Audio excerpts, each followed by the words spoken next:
şerefsizleri torpaklarımızı yıkışar etmiştiler. Hele bu da az değilmiş ki torpaklarımıza ad da koymuştular.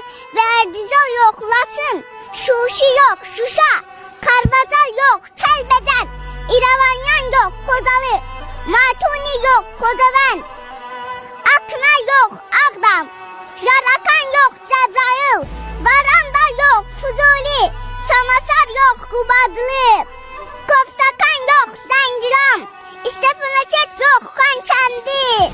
Topraklarımızın işgal altından alınmasına göre başta Cenab Prezidentimiz Ali Başkomandanımız İlham Əliyev olmakla Qarabağda tarih yazan askerlerimize, zabitlerimize, Rəşadətli ordumuza, Qarabağ qazilərimize teşekkür ederim.